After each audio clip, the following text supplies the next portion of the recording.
इस YouTube channel में आप सभी का स्वागत है। आज का हमारा टॉपिक है विज्ञान कक्षा 8 अध्याय 5 और अध्याय का नाम है बलों को जाने। इस अध्याय में से पहले भी हमने वीडियो बनाई है और वे सभी वीडियो प्लेलिस्ट में डाल दी हैं। आप प्लेलिस्ट में जा कर के सभी वीडियो देख सकते हैं। इस वीडियो में आज हम भार और उसका मापन से प्रारंभ करते हैं। तो यहाँ पर सबसे पहले है वह बल जिससे पृथ्वी किसी वस्तु को अपनी ओर खींचती है, उस वस्तु का भार कहलाता है। भार की परिभाषा है, भार किसे कहते हैं। किसी वस्तु का भार यह बताता है कि पृथ्वी उस वस्तु को कितनी प्रबलता से अपनी ओर खींचती है।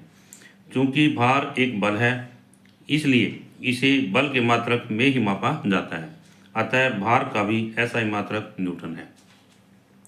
तो इसमें भार का ऐसा ही मात्रक क्या है? न्यूटन है। यहाँ पर ये बल भार की परिभाषा दी गई है। वह बल जिससे पृथ्वी किसी वस्तु को अपनी ओर खींचती है, उस वस्तु का भार कहलाता है। तो भार का ऐसा ही मात्रक क्या है? न्यूटन है। आइए अब यह जानने का प्रयास करें कि क्या पृथ्वी प्रत्येक वस्तु को अपने समान बल से ही अपनी ओर खींचती है। अब हम ये जानने का प्रयास करेंगे कि क्या पृथ्वी प्रत्येक वस्तु को समान बल से अपनी ओर खींचती है। क्रियाकलाप 5.9 आइए खोज करें। एक स्प्रिंग और अलग अलग द्रव्यमान की कुछ वस्तुएं जैसे एक पेंसिल बॉक्स, एक टिफिन बॉक्स या एक छोटा पत्थर वस्तु लीजिए। हमने यहाँ पर उदाहरण के लिए वस्तु लेनी है एक पेंसिल बॉक्स, एक टिफिन बॉक्स और एक छोटा पत्थर। स्प्रिंग के एक सिरे को एक कील से लटकाइए। स्प्रिंग का एक सिरा हमने क्या है? एक कील से लटकाना है। दूसरे सिरे से उपयुक्त वस्तुओं में से किसी एक वस्तु को लटकाइए एवं स्प्रिंग का निरीक्षण कीजिए। क्या स्प्रिंग की लंबाई में वृद्धि होती है?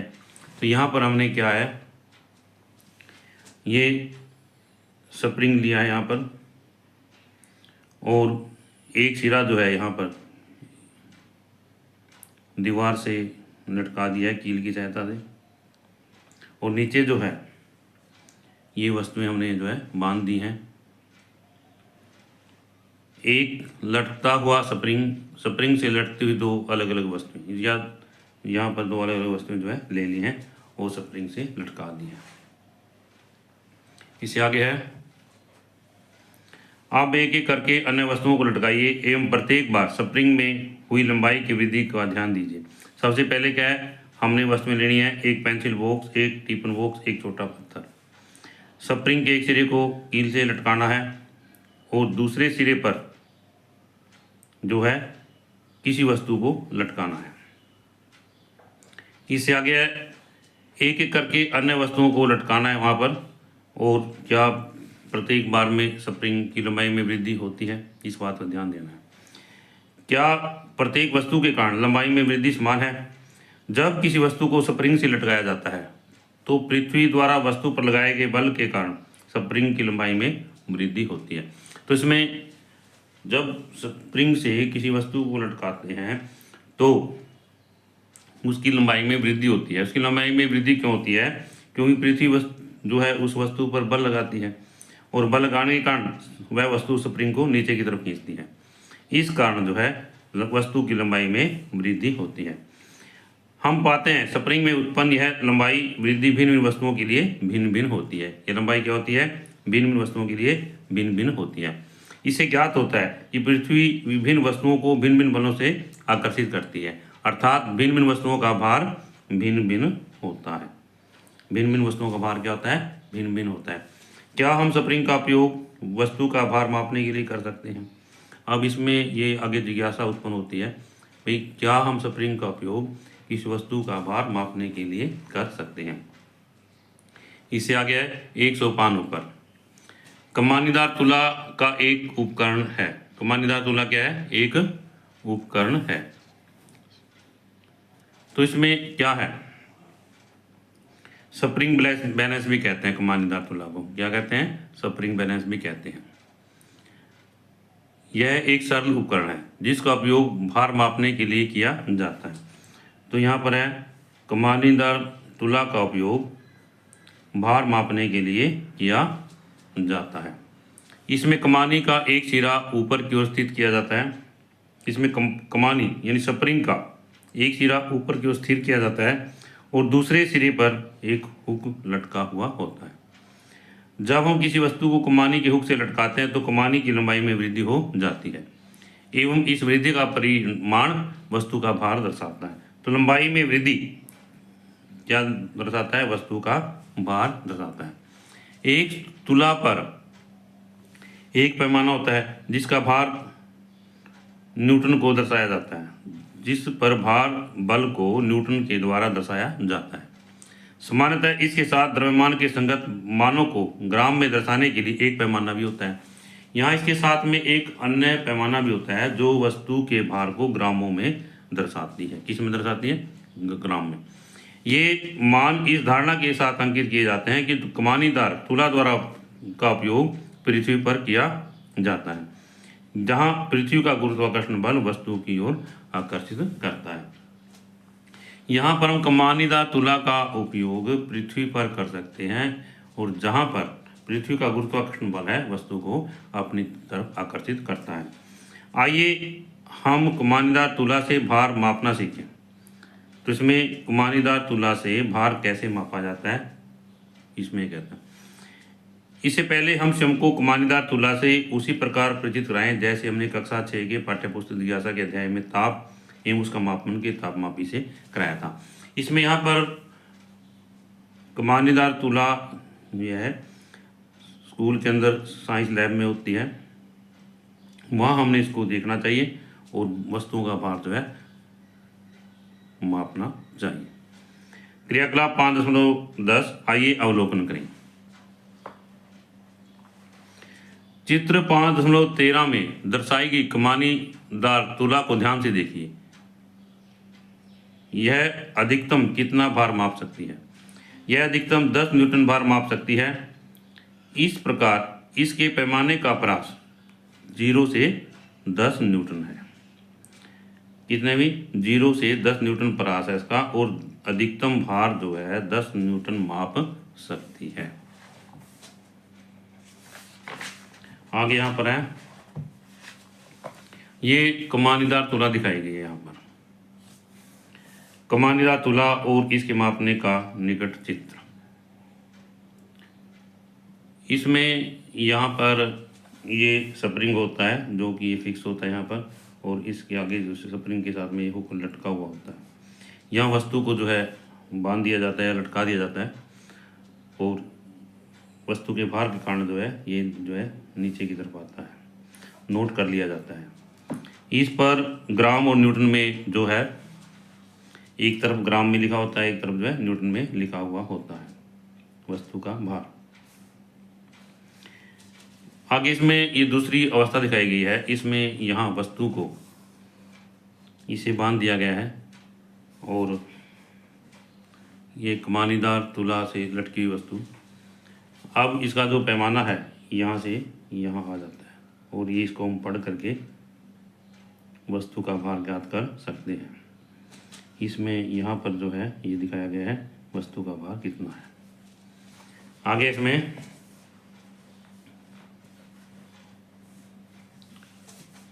क्रियाकलाप 5.11 आइए परिकलन करें। एक बार दोबारा पढ़ लेते हैं। आइए अब हम भार का वह न्यूनतम मान ज्ञात करने का प्रयास करते हैं जो कमानीदार तुला द्वारा माप सकते हैं।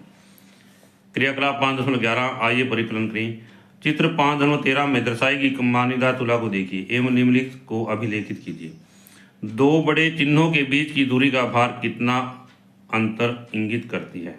तो इसमें यहाँ पर है 0 और 0.1 न्यूटन के बीच अथवा 0.1 न्यूटन एवं 0.2 न्यूटन के बीच इंगित भार का अंतर कितना? 1 न्यूटन है। कितना है? 1 न्यूटन है। तो इसमें दो बड़े चिन्हों के बीच की दूरी के भार का अंतर जो है 1 न्यूटन है। इन दो बड़े चिन्हों के बीच कितने भाग हैं? तो इसमें कितने भाग हैं? 5 भाग हैं। कितने हैं? 5 भाग हैं। तो इसमें एक छोटा भाग कितना का होगा? 0.2 न्यूटन का। 1 न्यूटन को 5 से भाग कर देंगे तो कितना होगा भाई? 0.2 न्यूटन का। आगे यहाँ पर है आता है कमानीदार तुला द्वारा पढ़ा जा सकने वाला भार का सबसे छोटा मान जो है 0.2 न्यूटन है। कितना है? एक कमानीदार तुला द्वारा पढ़ा जा सकने वाला सबसे छोटा भार यहाँ पर कितना है? 0.2 न्यूटन है। अब इस विधि का उपयोग करके प्रयोगशाला में आपको दी गई कमानीदार तुला द्वारा मापे जा सकने वाले सबसे छोटे भार का मान ज्ञात कीजिए। हम इसी विधि का प्रयोग करके प्रयोगशाला में जो हमें कमानीदार तुला दी गई है, हम उसके द्वारा मापे जा सकने वाले छोटे भार का मान जो ज्ञात कर सकते हैं। आपके विद्यालय की प्रयोगशाला में ऐसी कमानीदार तुलाएं हो सकती हैं जिनका परास सबसे छोटे भाग का मान इस तुलना से भिन्न हो। तो इसमें प्रयोगशाला के अंदर जो है ऐसी कमानीदार तुलाएं हो सकती हैं जिनका परास जो है इससे भिन्न हो। अतः यह सदैव आवश्यक है कि किसी कमानीदार तुला का उपयोग करने से पूर्व आप उस कमानीदार तुला को ध्यान से देखें। आइए अब हम सीखते हैं कि कमानीदार तुला का उपयोग करके भार का मापन कैसे किया जा सकता है। क्रियाकलाप 5.12 आइए मापन करें। एक कमानीदार तुला और कुछ वस्तुएं लीजिए। हमने क्या करना है? एक कमानीदार तुला लेनी है और कुछ वस्तुएं लेनी है। ध्यान रखिए, वस्तुएं कमानीदार तुला द्वारा मापे जा सकने वाले अधिकतम भार से अधिक भारी नहीं होनी चाहिए, अन्यथा वह क्षतिग्रस्त हो सकती है। हमने क्या है, वस्तुएं लेते समय इस बात का ध्यान रखना है कि हमारी जो कमानीदार तुला है वो जितना भार माप सकती है उसे ज़्यादा नहीं होनी चाहिए। यदि हम ज़्यादा लेंगे तो कमानीदार तुला जो है हमारी क्षतिग्रस्त हो जाएगी, क्योंकि इस पर दबाव ज़्यादा पड़ेगा और स्प्रिंग जो है सही काम करना बंद कर देगा। वस्तुओं को एक एक करके हुक से लटकाइए। अब क्या करना है? हुक से लटकाना है और साथ ही साथ भार के पैमाने को ध्यान से पढ़िए। अपने परीक्षणों को तालिका 5.2 में अंकित कीजिए। यहाँ पर ये तालिका दी गई है, इसमें क्रम संख्या है, वस्तु है और वस्तु का भार दिखाया गया है। जैसे हमने पहले पेंसिल बॉक्स दिया, फिर आंशिक रूप से भरी जल की बोतल ली और उसका भार जो है इसमें नोट कर लिया, लिख लिया। आगे है, किसी वस्तु का द्रव्यमान मापने के लिए आप कमानीदार तुला चित्र 5.13 पर बाईं ओर दर्शाए गए द्रव्यमान पैमाने का उपयोग करके क्रियाकलाप 5.10 से 5.12 दोहरा सकते हैं। हम कमानीदार तुला का उपयोग करके, वो जैसा कि चित्र 5.13 में दिखाया गया है, तो उसका उपयोग करके उन्हीं प्रयोगों को हम दोहरा सकते हैं।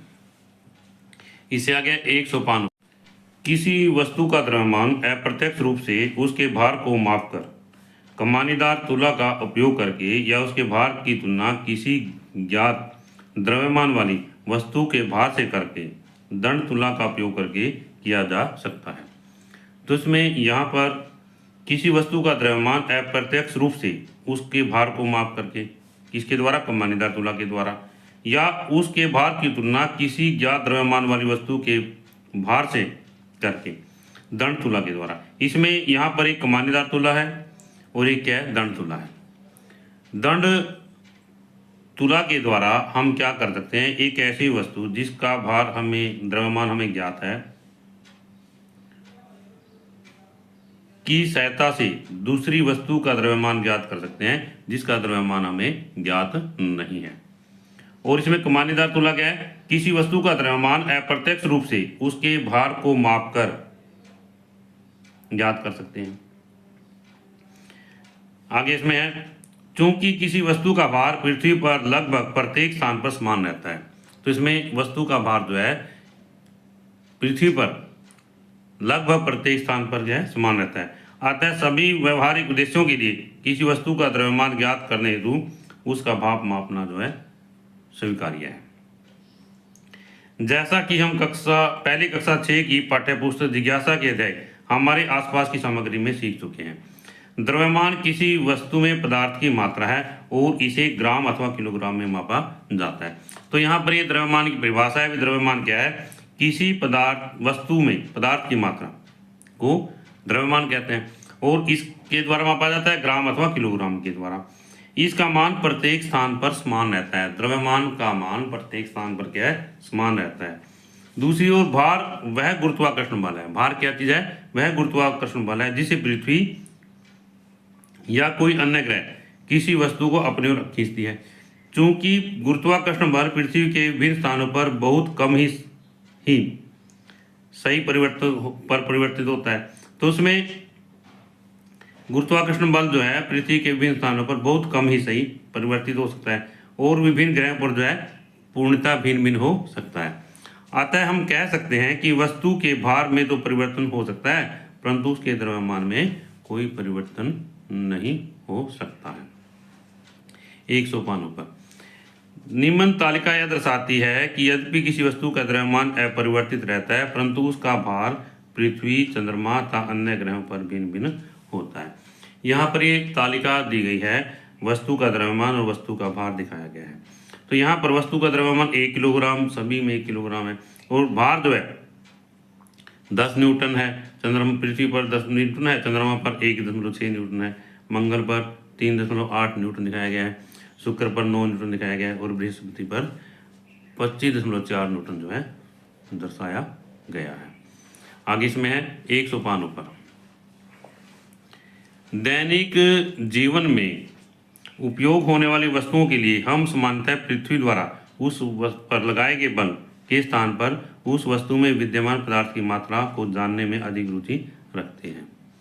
तथापि सामान्य व्यवहार में प्राय मात्रक तो द्रव्यमान का उपयोग करते हैं, परंतु द्रव्यमान के स्थान पर हम उसे प्राय भार बोल देते हैं। उदाहरण के लिए ऐसा कहा जाता है कि गेहूं के एक थैले का भार 10 किलोग्राम है, परंतु वैज्ञानिक दृष्टि से ऐसा बोलना सही नहीं है। इसके साथ ही यह अत्यंत महत्वपूर्ण है कि हम सही शब्दों का उनके सही मात्रकों के साथ उपयोग करें, भले ही हम अनौपचारिक वार्तालाप ही क्यों नहीं कर रहे हों। इससे आगे है तैरना और डूबना। यदि हम कुछ वस्तुओं को जल की सतह पर रखते हैं तो उनमें से कुछ वस्तुएं तैरती हैं जबकि कुछ नीचे डूब जाती हैं। पृथ्वी का गुरुत्वाकर्षण बल सभी वस्तुओं पर कार्य कर रहा है, तो सभी वस्तुएं जल के पात्र की तली की ओर ही क्यों नहीं गिरती। यहाँ पर है जल से भरी बाल्टी से मग द्वारा जल निकालने के समय क्या आपने अनुभव किया होगा कि जब तक मग जल में रहता है तो क्या होता है, हल्का लगता है। आइए हम इसे समझने का प्रयास करते हैं। क्रियाकलाप 5.13 आइए अन्वेषण करें। एक खाली बोतल जिसका ढक्कन कसकर बंद हो और जल से भरी एक बाल्टी लीजिए। हमने यहाँ पर एक खाली बोतल लेनी है और एक जल से भरी हुई बाल्टी लेनी है। बोतल को जल की सतह पर रखकर नीचे की ओर धकेलिए। चित्र 5.15 क्या आप बोतल पर ऊपर की ओर लगते हुए बल का अनुभव करते हैं। हम क्या करेंगे, बोतल को जल के ऊपर रख करके नीचे की ओर धकेल लेंगे। हम क्या अनुभव करते हैं कि बोतल पर ऊपर की तरफ बल लग रहा है। बोतल को छोड़ दीजिए, क्या वह उछल कर ऊपर आ जाती है, तो क्या है बोतल उछल कर ऊपर आ जाती है, तैरने लग जाती है। आपने बोतल पर ऊपर की ओर लगते हुए बल का अनुभव किया। हमने क्या भी बोतल है उस पर ऊपर की ओर लगते हुए बल का अनुभव किया, जिसके कारण यह उछल कर जल की सतह पर वापस आ जाती है। यह दर्शाया जाता है जब बोतल को जल में डुबोया जाता है तो जल बोतल पर ऊपर की दिशा में एक बल लगाता है। जब बोतल को जल में डुबोया जाता है तो जल क्या करता है, बोतल पर ऊपर की दिशा में एक बल लगाता है। वास्तव में सभी द्रव इसके संपर्क में रखे गए ठोस पदार्थों या वस्तुओं पर इसी प्रकार बल लगाते हैं। किसी द्रव द्वारा किसी वस्तु पर ऊपर की दिशा में लगाया गया बल उत्क्षेप अथवा उत्प्लावन बल कहलाता है। तो इसमें उत्क्षेप बल अथवा उत्प्लावन बल किसे कहते हैं, इस यहाँ की परिभाषा इसमें किसी द्रव द्वारा किसी वस्तु पर ऊपर की दिशा में लगाए गए बल को उत्क्षेप बल अथवा उत्प्लावन बल कहते हैं। जब किसी वस्तु को द्रव में रखा जाता है तो पृथ्वी का गुरुत्वाकर्षण बल उस पर नीचे की ओर कार्य करता है, परंतु द्रव द्वारा उस पर ऊपर की दिशा में उत्प्लावन बल लगाया जाता है। तो गुरुत्वाकर्षण बल जो है वस्तु को नीचे की तरफ कार्य करता है और द्रव जो है उस पर क्या है, ऊपर की तरफ कार्य करता है। तो यदि गुरुत्वाकर्षण बल का उत्प्लावन बल अधिक है तो वस्तु डूब जाती है। क्या है भी, यदि गुरुत्वाकर्षण बल उत्प्लावन बल से अधिक है, यदि गुरुत्वाकर्षण बल उत्प्लावन बल से अधिक है तो वस्तु क्या है, डूब जाती है। परंतु यदि दोनों बल एक दूसरे के बराबर हैं तो वस्तु जो है तैरती रहती है। उत्प्लावन बल जिस कारक पर निर्भर करता है वह द्रव का घनत्व है। इसका घनत्व है द्रव का घनत्व है। आप इस पुस्तक के आगे के अध्याय में घनत्व के विषय में अध्ययन करेंगे, पढ़ेंगे। 100 पानों पर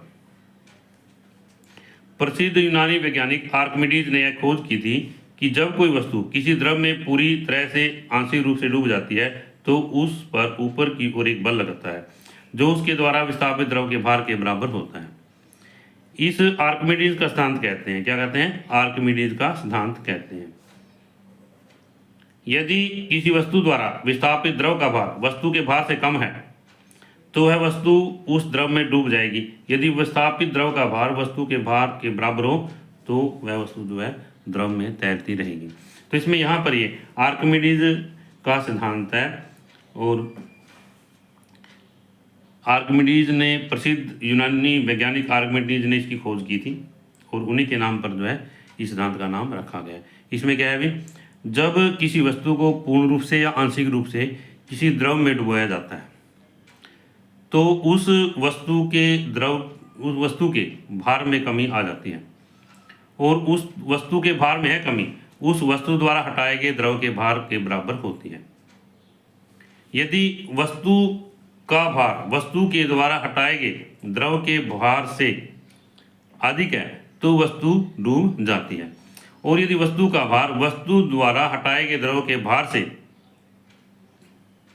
कम है तो वस्तु जो है तैरती रहती है। इससे आगे क्या आपके संज्ञान में है? कुछ चट्टानें ऐसी होती हैं जो जल पर तैर सकती हैं। ऐसी ही एक चट्टान है प्यूमिस जो ज्वालामुखी विस्फोटों के समय निर्मित होती है। यह गैस और जलवाष्प से परिपूर्ण लावा, जब गैस और जलवाष्प से परिपूर्ण लावा तेजी से ठंडा होता है तो गैस के छोटे छोटे बुलबुले इसके भीतर फंस जाते हैं। इससे एक हल्की एवं छिद्र युक्त चट्टान बन जाती है जो वायु कोटरिकाओं से भरी होती है। क्या है भी, इनमें वायु भरी होती है। यह चट्टान जल की अपेक्षा हल्की होती है और जल पर तैरती रहती है। इस वीडियो में हमारा अध्याय पूर्ण होता है, पूरा होता है। और प्यारे बच्चों, यदि यह वीडियो आपको अच्छी लगे तो आप इस वीडियो को लाइक करें, शेयर करें, कमेंट करें और यदि आप इस चैनल पर नए हैं तो आप इस चैनल को सब्सक्राइब करें ताकि इस तरह की वीडियो आपको मिलती रहे।